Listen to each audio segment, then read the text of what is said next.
Thank you guys so much for coming. Today we have Rice and Spice and Fever Dream Zine. Rice and Spice magazine is a zine created by Asian American youth, founded by Sydney, who we have today in the summer of 2020. It is a platform that challenges the stereotypes that Asian Americans face in society and projects our generation's voices through writing, art, and photography. Sydney wanted to create a place for Asian Americans to break away from the model minority myth where their diverse identities are erased into cardboard cutouts. Thus, Rice and Spice hands the megaphone over to Asian American creatives to have their colorful voices be heard because, as the saying goes, variety is the spice of life. Also, we have Fever Dream Zine, which is an independent teen-run magazine that serves as a creative outlet. We believe everyone has a artistic, unique side to them, and they help to express that. Their issues include submissions from artists all around the world, and everyone is free to submit whatever.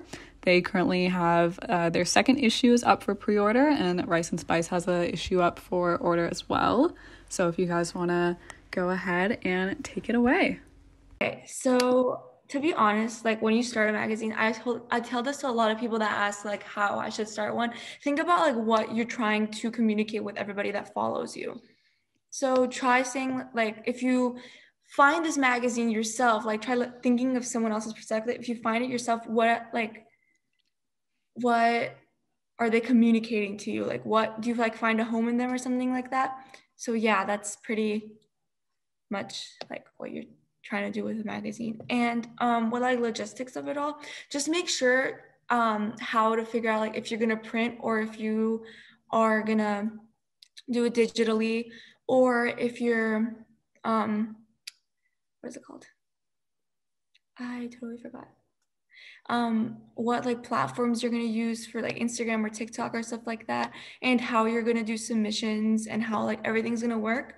So just make sure you have that. Like you can always improvise when like an obstacle comes, but make sure you have like everything logistically and stuff like that. And also, wait, people are asking questions. Okay, that's cool. Cindy, do you have anything to add to that? I feel like I didn't actually explain her question, but Yeah, so basically I think my first like bit of advice is just don't stress it. Like honestly, if you kind of overthink and like over plan, you're never gonna get like and you don't really start because a lot of times you can't really plan for what's going to happen. Maybe your like plans will change. So once you just get started and then I'm kind of like more of a roll with it person.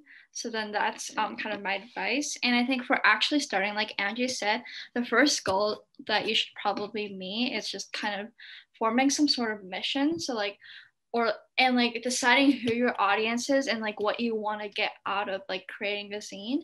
So I don't know, maybe you're really into some sort of like ecology, or like I want the earth to be better or something, or we have so many zines out there um with like I don't know LGBTQ representation, or like for my magazine like Asian American representation, or just like representation for youth and like stuff like that. And once you have your audience and your mission down, that's where you can start thinking about, oh, should I like how should I call for submissions? Should I like do it on TikTok or Instagram, or like should I make a website and whatnot? And that's when you kind of think about like the logistics. And you should definitely not like completely just like roll with it. There should be a bit of like thinking about it, but honestly, just don't stress it. Yeah.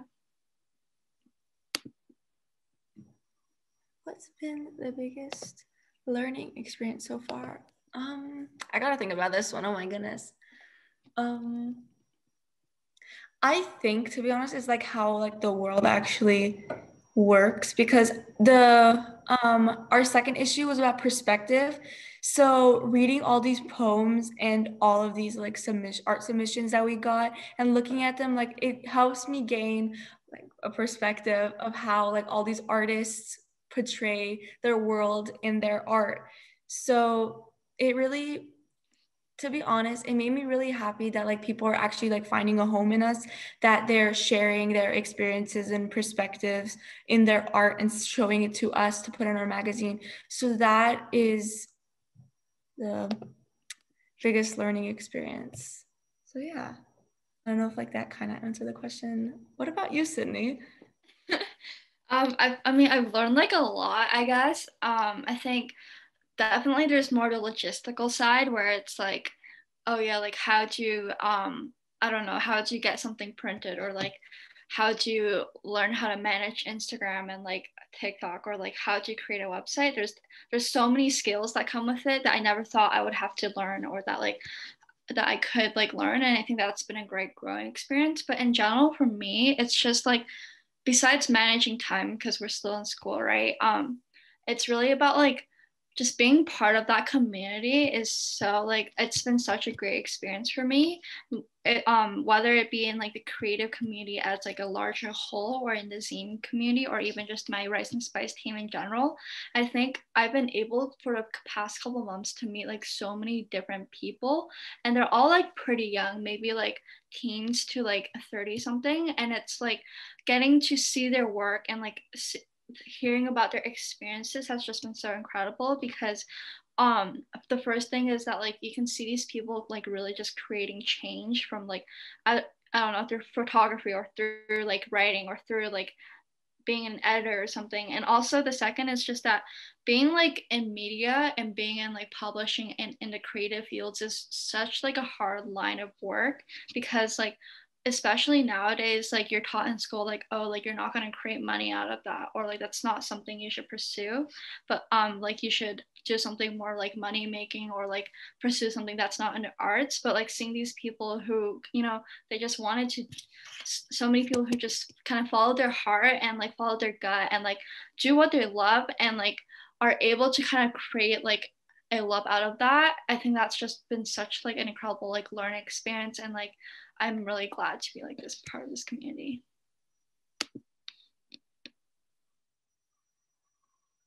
Oh my goodness. Okay. So, sorry, I keep like going first. I don't know if I'm like, cutting you off or anything. Okay. So, actually, when we started a magazine, I really wanted to interview like my favorite artist. Her name is Tippy Bolati. She actually goes to USC, I think. So I've like loved her music since like freshman year, and she's a bit of a small artist, so like maybe she's up for it. And I DM'd her actually when we started our magazine. Actually, before we started our magazine, I asked her, like, she had a questionnaire, and I said, if I did start a magazine, would you be down if I interviewed her? And she's like, oh my gosh, that's such a good idea. And like a few months later, I actually, I DM'd her again. I said, hey, like we just started a magazine. Do you mind if I interview you, Stella? And she's like, yeah, that's such a cool idea. So I actually called her, and it was one of the coolest experiences. Like, you should really listen to her music. It's amazing. I know Chloe actually interviewed Aiden Bissett for our second issue, and she's like in love with his music. So yeah, that's pretty cool. What about you, Sydney? Sorry, my computer's getting old to crash. But I think the like coolest feature I've done, I don't know, we've only done like 2 to 3 interviews so far. I think for our first issue we did one with Clara Jennifer. So she was this like she kind of like mini exploded, I don't know, yeah, like last summer, because of her like she did this like TikTok video about like, I think how like all lives matter isn't like a great phrase or anything, and how that kind of defeats the Black Lives Matter. And I think that was just such a great interview, because she had like a lot to say, and she was like, I kind of really admired like her ability to not like let all these like hate comments, because after that video exploded she got like a lot of like hate comments, and like how she kind of like was able to go through that. And another interview that I actually just did today, it was with this British photographer, and she was I think her name's, yeah, well, her name's Mafusha. And yeah, it was just really incredible, because she does like a lot of fashion photography and like representation for South Asian models and creatives, and I think that was just really interesting. Yeah.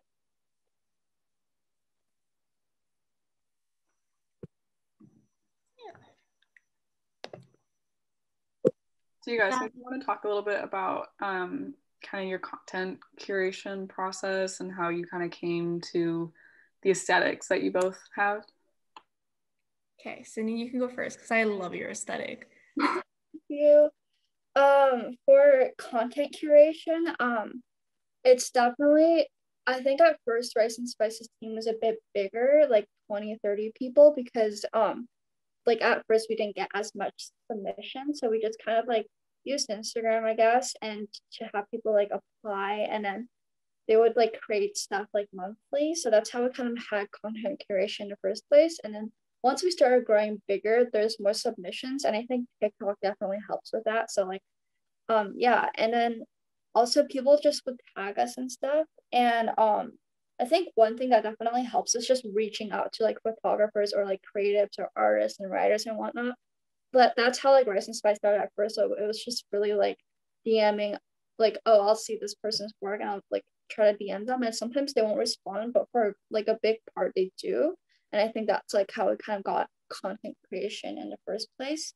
And my second, for like creating an aesthetic, um I think it really ties in into your audience and also like what you like personally, and also your mission. So I think for me, I wanted to kind of bridge that zine aesthetic, which is very like kind of pain based, and it's really like kind of a DIY vibe, I guess. And it's like really colorful and whatnot. And I also kind of wanted to, because I've always been like a great fan of like kind of more classic editorial magazines, so like Vogue and whatnot. And I kind of wanted to bridge that. So that was kind of Rice and Spice's aesthetic. And for color scheme, because like red and yellow are just like dominantly like Asian culture colors, we just kind of like formed that theme. Yeah. That's so cool. Actually, when we are trying to figure out like what colors we should use for like our posts and stuff, just to have like when someone looks at our post, they say, "Oh yeah, this is a fever dream post" because of the colors that we use. One of my friends, not Chloe, but it was another girl named Audie, she sent like this like Snapchat thing with just a bunch of color like I don't know, like little swatches. And I said, oh my gosh, that is such a cool color. It was like a bunch of blue tints and a little bit of yellow and pink. So I went off of that and we made our rough color palette that we used majority of the time. And then to be honest, I feel like we've been shifting, like it's bad to, I feel like it's really bad for me to like shift to different colors.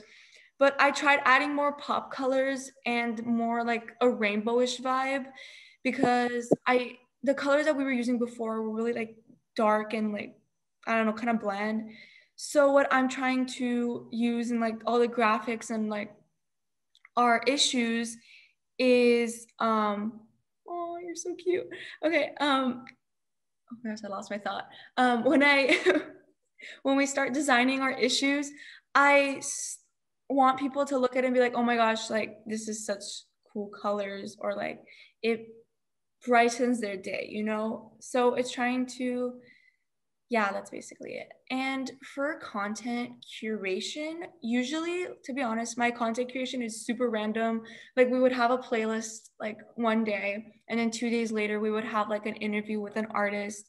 So it's not really planned, but we just plan it like ahead of time anyway. Like if we have something that we want to post, we would say, okay, like on this day, we'll post it. But yeah, it's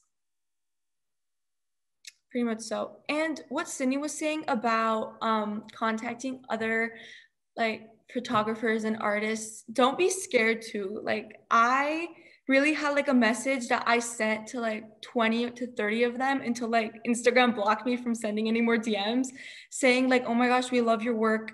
We are a new magazine. If you want to submit, you totally can. And just gave them a few like just information about our magazine. And a majority of them did respond. It was funny because some of them that we asked for issue 1 sent us back like a text message after issue 1 was released, and we were waiting for submissions for issue 2. So they actually submitted for issue 2, which was hilarious, what I found hilarious. So yeah, just don't be scared at all. Like to be honest, they are probably used to it, and you're basically asking them to advertise their own art, which is great. Like that's what they're looking for. So reaching out to them is not a big deal. It's great. Some inspirations or references. I let me think. I have to think about this one. Do you mind going, Sydney? Sure. I think, I guess like for like a zine, For inspiration, I think honestly, just like so many of the zines, like I remember kind of creating our when we were creating our website, I literally went through like our entire like following and looked at each magazine's like website and like took out like what I like. So I think yeah, so there's that. And I think for if you want like zines in general, definitely Luna Collective. Um also like all my friends and like yeah, and like there's so many. I can't think of all of them, but there's Surge too, and then like Anti-Fragile, and of course Fever Dream, and like Unapologetic. There's just so many out there. I could like go on forever. And yeah, and it's like a lot of the other inspiration just comes from like looking at Instagram or like Pinterest and whatnot. Mm-hmm. Usually, I actually started like looking at other magazines, like not typically like the teen magazines, but I started looking at like Vogue magazines and stuff like that just to look at fonts and layout and get a general idea. And actually getting other magazines and like the digital copies too helps. Like don't directly copy them from them like at all. Just find like colors like in like the artwork that you think would be cool on this page or on this graphic, or you can just like, I don't know, if you find like an artist that you like, you can totally contact them and say, hey, like I saw your work in this magazine, would you mind submitting for us? Like, yeah, there's a lot to learn from the magazines that are up and running now. Like, for instance, my DMs are always open, so like a lot of people ask, how do I start a zine, like what printing company do you use? And we're more than happy to tell you. Like I don't know if there is, but I feel like some people like gatekeep things, and I do not like that at all. So like I just tell them because it's open reign. I mean, it's free reign for everybody to get it from this site or to like make stickers like this and stuff like that. So yeah, my DMs are always open if you guys have questions that you're too shy to ask here. Yeah, and like don't feel afraid. I feel like to like reach out to like bigger zines or magazines. Like I think they're all everyone's like really sweet and really nice and supportive. So just like if you want to contact like a bigger magazine or whatever for advice, like go for it. Mm-hmm. Okay, how do you guys come up with ideas for photo shoots? To be honest, I have been planning an editorial shoot for the longest time for Fever Dream, but we've actually never done it yet since of like I can't really find a model and I don't know like a general idea of like what like how they would pose or like where would it be implemented, like would it be for an article, would it be for like a magazine cover or like just a few pages in our issue. So yeah, we've been talking about that for a while, and yeah, I don't know if Sydney's ever done one. Pinterest Have is you? good for anything. uh, So yeah, I think. Oh, Angie, you can continue. no. You go. Sorry. Okay. We're like thinking of one for issue two. I think it's just harder because like COVID, so everyone has to make sure that like to get tested and whatnot. But like for a general idea, if you're thinking of like I don't know like doing like a photo shoot or not whatnot, just like I know that Rowdy magazine, I've seen that like they kind of or like adolescent content or something, they like post like oh calling for creatives like who will be available and like I don't know if you're from like New York or Florida or whatnot. So like for me, maybe it'll be like, oh yeah, like if you're like a model or if you're a photographer or if you're like a stylist who's like available at this time in the Bay Area, then like fill out this form and then we'll reach out to you. And I feel like then it becomes like a group effort. And I think that's probably like the gist of it. I've like never really had too much experience. The only thing that we've really kind of done that's kind of related to that was was like a was video. So we have a few like videographers on our like team, and I'll just like reach out to them like here's like a concept, like would you be able to go like do something? And because they have like that experience, and I just kind of like ask them like and tell them the concept, they're like they're really reliable and they do a great job of it. And I think a lot of times it's just like a team effort, and I think yeah.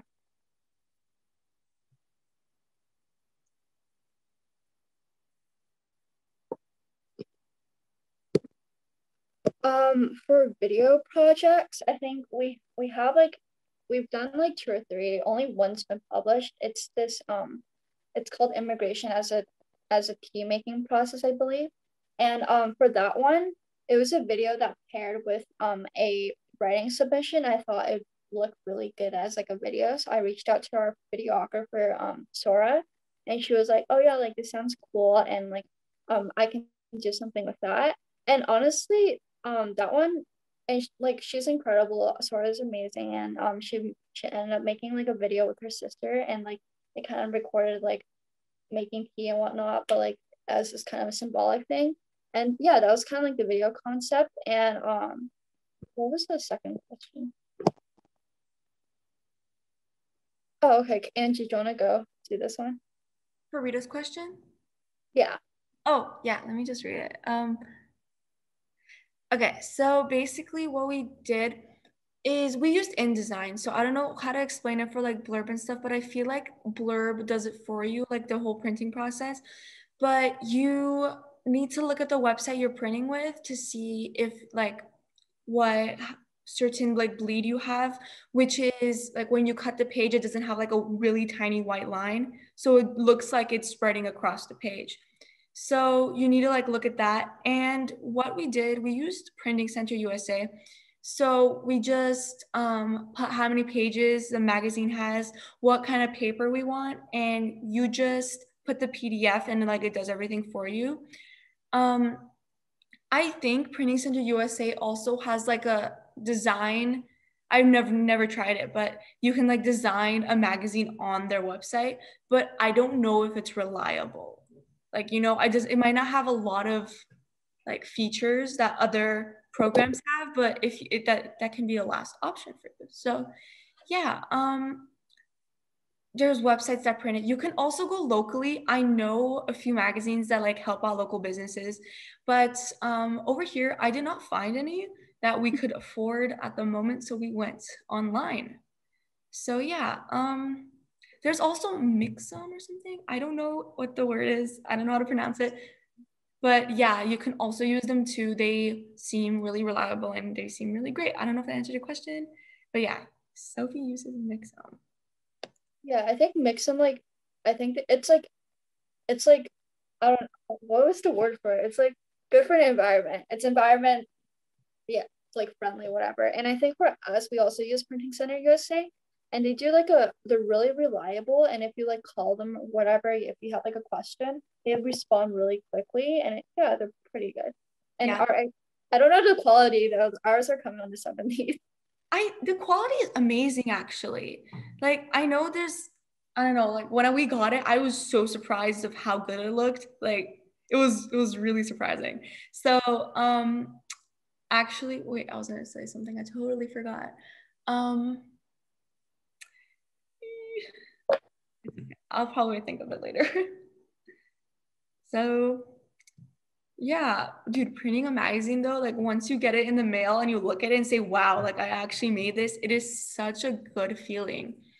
Like I have a video of me opening the first box and it's such a cute video. It's so cool. I like watching it sometimes just to feel the serotonin.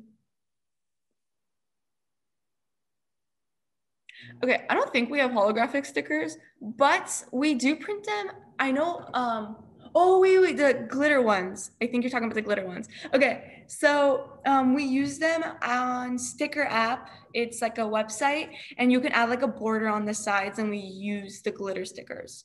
So yeah, how do we usually package it? So what we did is we got like these, I forgot what the word was. It was a packing something mailer. Chloe, do you remember what it is? It's like an envelope mailer or something like that. I'll send you a link to be like, I'll send it to you. Poly mailer, that's what it's called. Yes. Okay. So we used a poly mailer and we put tissue paper onto the magazine and we stuck like everything like a thank you card and a sticker into the tissue paper. And we just stuck it into the poly mailer and put like the mailing information on it and put it in a box. So yeah. Okay. To answer your first question that like Andrew just answered, we for packaging, well, we have a plan out. We're just gonna do it like next week. But we did bubble mailers, which are a lot more expensive. But if you have, they're really cute though. They're like padded, like little, yeah, anyways. Yeah, and we just like stick it in and whatnot. And I think, what was the next question? Um, so from selling zines, I think at first when you're like really small, you don't profit as much. But I feel like that profit just like accumulates. And I don't know if Angie, and for paying your team, we're not big enough to do that yet, but I know that Slow Talk, they do pay their members, and what they do is they do it by commission, so for like each project. And I think right now what we try to do to compensate is that we give our staff members like for every like for like our issue, we gave them like a 5% discount. And if they like if their work is featured, a 15% discount. And we also like, I think, I don't know, I guess it's just being part of, right now it's just more about like being part of like the team and like getting your work there. That's like kind of our like rewarding experience, I guess. But we hope to like pay them once we can. Okay. For us, I actually started my team with a few of my friends. So I told them like this isn't like for now, it's not like a paying process. Like I know like we don't have the money to print, so we probably can't even pay like each other either. So they were totally they understood that they can't be paid like on the spot.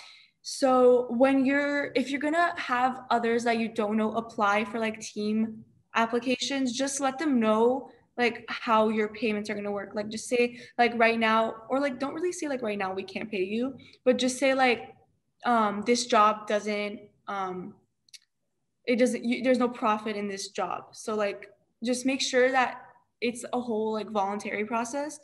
Yeah.